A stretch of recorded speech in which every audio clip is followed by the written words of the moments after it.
Hola a todos, bienvenidos a este análisis. Fíjense que me apasiona agarrar ideas que a veces parecen súper complejas, desmenuzarlas y ver cómo en la práctica pueden transformar nuestro entorno. Y hoy vamos a platicar sobre un tema que de verdad es un parteaguas.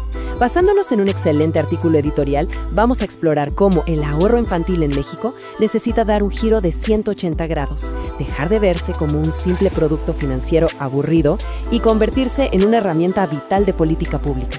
Así que metámonos de lleno en esto, porque la manera en que educamos a las nuevas generaciones sobre el dinero define literalmente el futuro de nuestras ciudades. A ver, para arrancar, imagínense esta escena que tristemente es el pan de cada día en México. La plática sobre el retiro casi siempre llega cuando ya tenemos el agua hasta el cuello. Pensemos en esto. Una persona llega a los 40 años, ya está tapada de deudas, los gastos no tienen ni pies ni cabeza y ¡pum! De pronto se da cuenta de que la pensión que le espera no le va a alcanzar ni para lo más básico. Justo en ese momento de pánico absoluto es cuando mágicamente aparecen los simuladores y los consejos de ahorro. Pero seamos muy honestos, exigirle a un adulto que tenga una cultura de prevención cuando jamás se le enseñó de niño es un choque tremendo. Para entender bien este rompecabezas, vamos a irnos rapidísimo por 6 paradas estratégicas. 1. El problema del retiro tardío. 2. Aprender a decidir el futuro. 3. El enorme reto de un país que envejece. 4. La política pública local. 5. Cómo pasar del discurso a la acción. Y 6. Una invitación para que se sumen a la plática. Punto número 1. El problema del retiro tardío. O mejor dicho, ¿por qué la cultura de previsión definitivamente no se improvisa?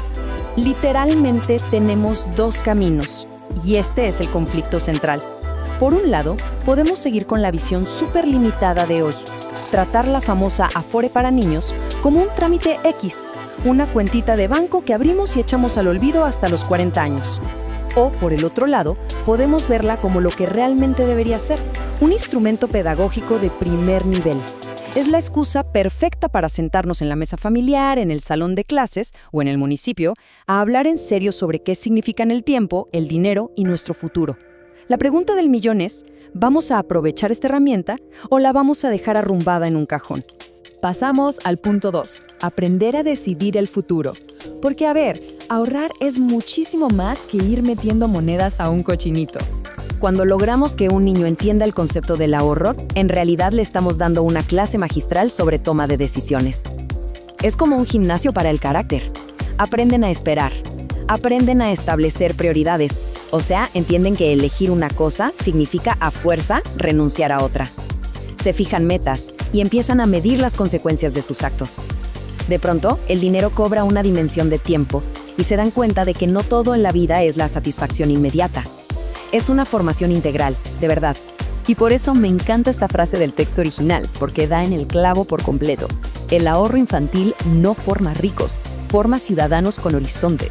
O sea, no estamos intentando crear una generación de lobos de Wall Street. Lo que pasa es que absolutamente todos vamos a ser consumidores, trabajadores, contribuyentes y usuarios de servicios públicos. Necesitamos que la educación económica básica se tome con la misma seriedad que aprender a leer o sumar para poder tomar decisiones informadas allá afuera. Número 3. Previsión en un país que envejece. Vamos a hacer un zoom out y hablar de la tremenda urgencia demográfica en México. Para poner las cosas en perspectiva, escuchen este dato estimado por el INEGI para el 2024. 32 millones. Estamos hablando de 32 millones de personas de 50 años o más en el país. México está entrando a toda velocidad en una etapa donde temas como el retiro, la salud y ser económicamente independientes ya no son detallitos secundarios, son el núcleo de la gobernabilidad. Vamos a vivir más años, los trabajos son cada vez más inestables y la verdad es que las familias van a tener un margen súper estrecho para aguantar esos golpes económicos. Lo cual inevitablemente nos lanza una pregunta durísima. ¿Cómo diablos va el país a sostener a generaciones enteras si no empezamos a educarlas desde hoy? Porque seamos claros, la previsión no empieza el día que firmas tu jubilación, empieza el día que tienes tu primera conversación seria sobre el dinero. Si no le damos estas herramientas a la gente desde chiquitos, los estamos dejando a la deriva, expuestos a deudas terribles, fraudes y a depender completamente de otros en su vejez. Sección 4. La educación como política pública local. Y aquí es donde entramos al terreno de las soluciones, viendo el rol fundamental del municipio. Casi siempre creemos que todo este rollo de la educación financiera le toca nada más a los bancos o a la SEP, ¿no? Pero al pensar así, estamos desperdiciando una red territorial brutal que ya tenemos. Fíjense nada más en estos espacios: bibliotecas, el DIF, los centros comunitarios, las ferias de empleo, las casas de cultura. Todos estos son espacios perfectos para crear ciudadanía económica. Los gobiernos locales ya tienen la infraestructura lista para armar talleres sobre ahorro, cómo no endeudarse y cómo planear el retiro para familias enteras. Y esto nos confirma la tesis principal: la educación financiera también es política pública local. ¡Claro que sí! Todo es parte del mismo tejido. Cuando le enseñas a alguien que pagar el predial se traduce en servicios públicos para su calle, estás fomentando exactamente la misma cultura de responsabilidad que cuando le enseñas a un niño a ahorrar para su bici. Pagar los impuestos, exigir buenos servicios y cuidar el dinero nacen de la mismita raíz educativa. Punto 5. Del discurso a la acción. Las buenas intenciones en el aire nos sirven, así que vamos a ver cómo aterrizar esto a nivel municipal, tomando Toluca como nuestro ejemplo de operación.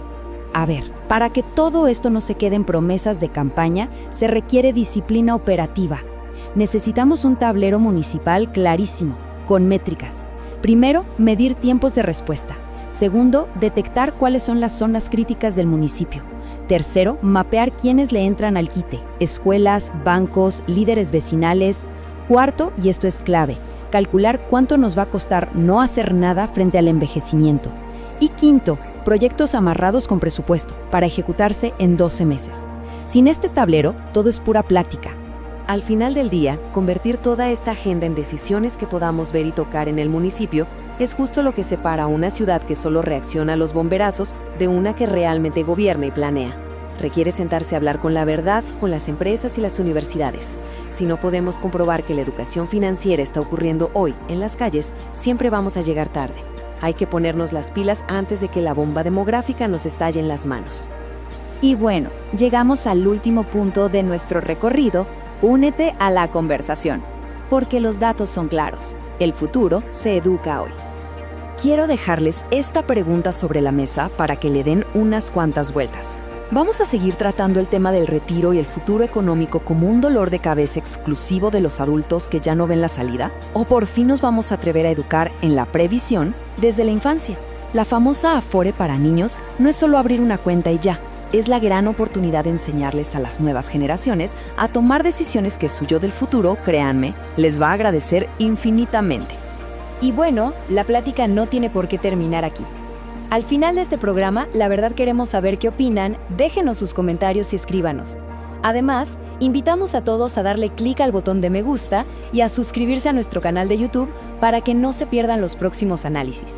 También, dense una vuelta por nuestra página web, interalcaldes.com, para leer el artículo completito que inspiró todo esto.